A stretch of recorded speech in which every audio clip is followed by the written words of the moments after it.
Advokat itu tidak dibatasin kan untuk mempelajari mengenai peraturan dan ketentuan undang-undang dan hukum. Hukum itu sendiri kan berkembang, hukum itu sendiri kan dinamis. Nah sekarang ini kita memang realita kita berhadapan dengan undang-undang mengenai kesehatan, ya, undang-undang mengenai medis dan rumah sakit. Nah kalau para konsultan atau para advokat yang ingin memberikan advice, tentu dia kan.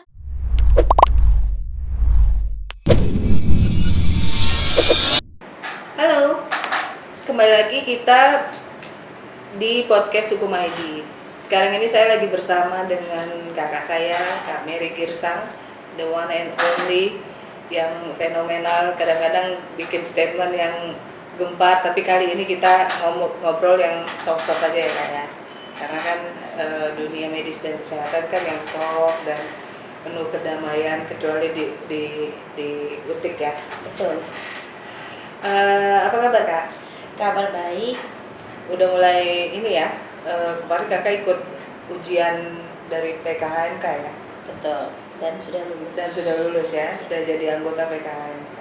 Nah, Kak, kita langsung aja dari sudut pandang kakak sebagai seorang advokat. Apa sih organisasi ini nih, PKHMK ini? PKHMK ini kan sebetulnya seperti perkumpulan para advokat atau konsultan hukum untuk medis dan kesehatan. Jadi artinya kalau dia merupakan perkumpulan konsultan hukum dikhususkan kepada medis dan kesehatan yang saat ini memang baru mungkin didengung-dengungkan, meskipun sebetulnya sudah ada lama ya, tapi baru kita fokuskan pada saat ini lewat organisasi yang ada pada kita. Kemarin ikut pendidikan kan agak seru ya Kak ya, karena Seru banget. ketat banget saya lihat di situ, dan pengujinya juga kan bukan orang sembarangan. Tuh kakak bisa ceritain nggak gimana waktu Ujiannya? Waduh, itu ya. Jadi gini, ujiannya itu kita sebelum ujian dong ya. Sebelum ujian sebetulnya kita diberikan pendidikan dari berbagai bidang, khususnya di bidang dari kesehatan itu sendiri. Contoh dari para dokter, kemudian daripada para profesor yang menguasai mengenai medis dan kesehatan, dan juga dari rumah sakit, dan kemudian juga dari advokat sendiri yang sudah berpengalaman dan menguasai mengenai undang-undang, termasuk Ibu Risma ya, Dr. Risma ya, gitu. Jadi ketika kita di waktu kuliah itu sendiri, mengingat kita ini terdiri dari berbagai profesi yang sibuk ya, khususnya pada saat itu lebih banyak adalah para dokter. Di terminnya kami ya, di angkatan ketiga itu para dokter, mereka itu kelihatan sekali antusias itu kepengen tahu untuk mempelajari mengenai undang-undang dan mengenai bagaimana sih masalah kesehatan dan medis ini dari sudut ketentuan undang-undang mengenai hak dan kewajiban mereka. Nah, ketika kuliah memang agak repot karena masih online dan mereka masih banyak yang kerja. Kita juga kadang mereka itu di jalan lagi operasi, berarti tidak ikut. Nah, kita usahakan. Kalau saya sendiri memang melihat itu tidak gampang ya, sulit sekali karena kita selama ini tidak tahu sebetulnya apa sih. Kita udah biasa mengajar pasal-pasal, tapi ini kita belajar tentang otonomi tubuh, kesehatan, mengenai fungsi hati dan sel-sel yang di dalam tubuh kita. Dan kita juga belajar tentang perangkat tentang kesehatan itu sendiri dan prosedur bagaimana di rumah sakit, prosedur bagaimana cara kerja para medis, tenaga medis dan kesehatan yang selama ini kita tidak tahu.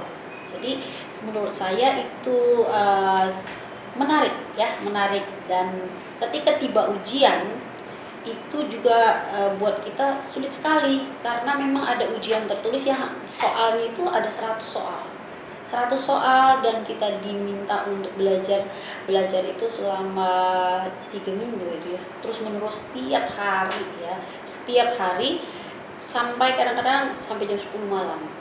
Kemudian mengerjakan soal-soal. Kemudian ketika tiba ujian bukan hanya itu, kita juga harus paham mengenai prosedur bagaimana yang dimaksud dengan malpraktek yang terjadi di uh, di medis ya, di dalam proses antara pasien dan dokter. Jadi memang sulit. Jadi saya bersyukur sudah lulus dan saya senang gitu. Senang karena memang menarik ya. Dan di angkatan kakak kebanyakan dokter ya? Kebanyakan dokter. Artinya organisasi ini mereka mungkin memandang ada manfaat bagi mereka dan bagi profesi mereka kan? Iya betul sekali. Karena dengan belajar ini mereka paham tentang hak dan kewajibannya mereka. Yang selama ini kan tertutup ya. Mereka menganggap bahwa mereka itu mungkin dewa kali ya. Jadi kita tidak bisa tanya dia apa. Tapi kali ini mereka paham bahwa mereka ada kewajiban dan ada haknya dan ada mungkin tuntutan hukum yang mereka bisa hadapi. Gitu. Mengenai profesi dokter ini kan seperti kakak tadi bilang ada dewa, mereka mungkin di kerajaan mana gitu kan. Ini kan tidak seterbuka profesi advokat. Betul. Apakah menurut kakak ini bisa satu hal yang bisa disatukan? Karena kan dokter dengan kekakuannya dan advokat dengan kritis dan intimidasinya kan gitu. Ini bisa disatuin nggak? Sebetulnya bisa. Kenapa? Karena sebetulnya ini kan satu peluang besar buat para advokat. Advokat itu tidak dibatasin kan untuk mempelajari mengenai peraturan dan ketentuan undang-undang dan hukum. Hukum itu sendiri kan berkembang, hukum itu sendiri kan dinamis. Nah sekarang ini kita memang realita kita berhadapan dengan undang-undang mengenai kesehatan, ya, undang-undang mengenai medis dan rumah sakit. Nah kalau para konsultan atau para advokat yang ingin memberikan advice, tentu dia kan harus belajar spesialisasi. Sama dengan pelajaran seperti kurator kan gitu. Jadi bisa saja betul dokter ini kan seperti yang boleh kita katakan dulu tertutup ya. Dulu mungkin dianggap kita nggak perlu tahu. Sekarang orang makin kritis ya. Kesehatan itu orang lebih concern, mau tahu, mencari. Nah dia butuh, bahkan dia lebih berani bertanya tentang hak dia. Ya, ini menurut saya peluang buat para advokat dan dokter juga menurut saya memberikan baru terbuka matanya dia. Waduh, takut dia kan. Ternyata enggak perlu takut. Sebetulnya mereka bisa tertutup. Pertama, dulu konsep lama mungkin tidak ada orang yang boleh tahu karena mereka menganggap dewa. Kedua, ada ketakutan.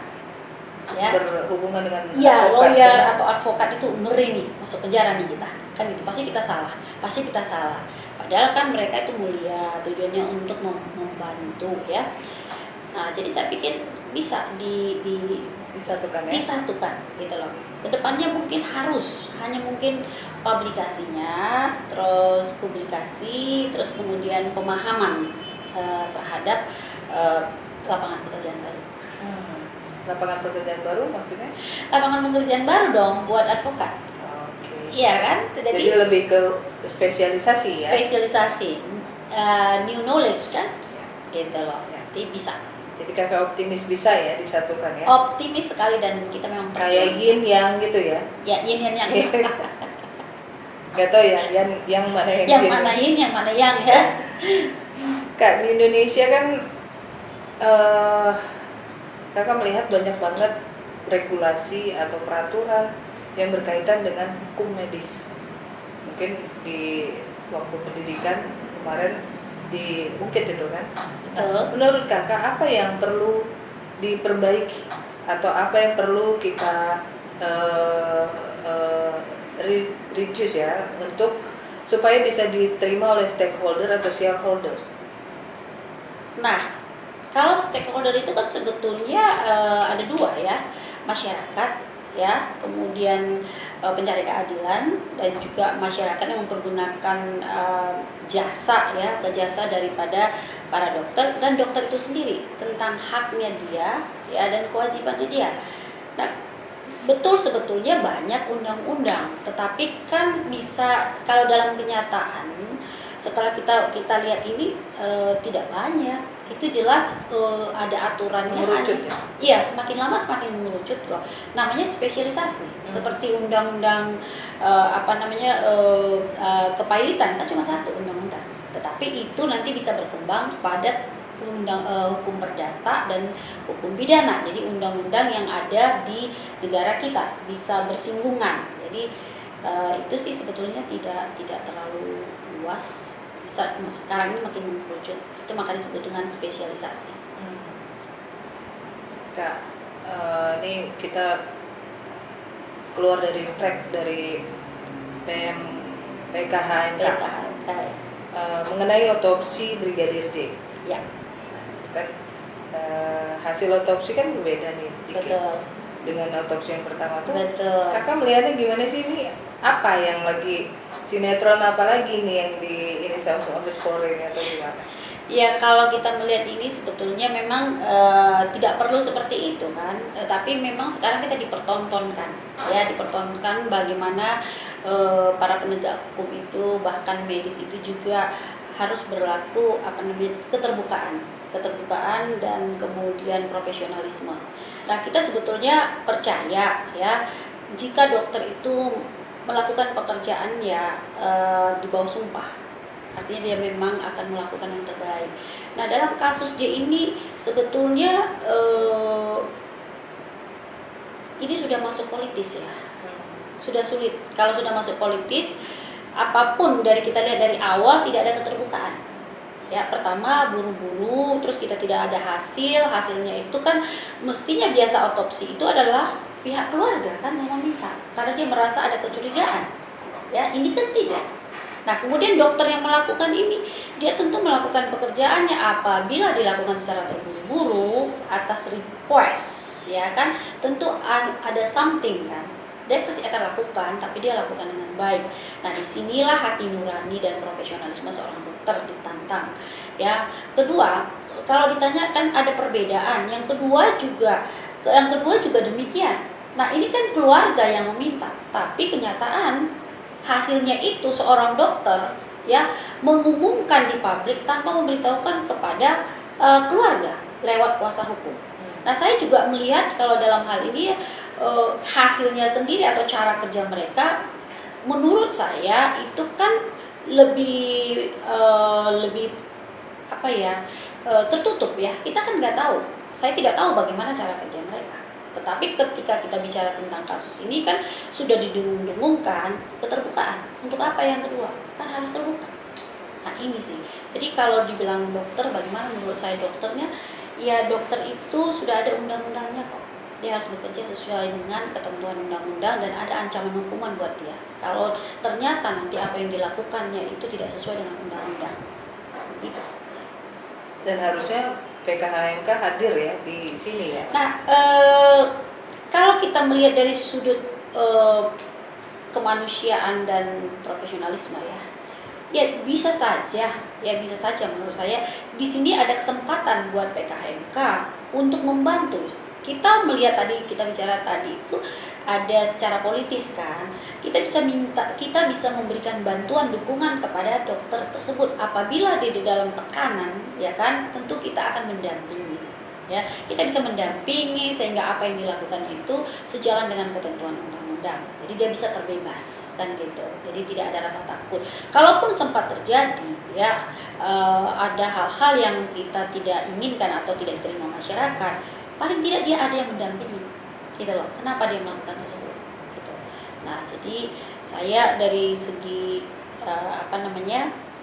kesempatan saya kira di sini nih PKHMK kita siap kok gitu loh. Jadi jika dokter-dokter merasa terancam atau merasa dijolimi atau merasa ada intimidasi, kalau ada merasa intimidasi kita siap karena kita dua-dua tahu kan ketentuan undang-undang kedokteran dan ketentuan hukum pidana dan perdata sebagai advokat dan akan disatukan oleh PKHMK ya, itu ya.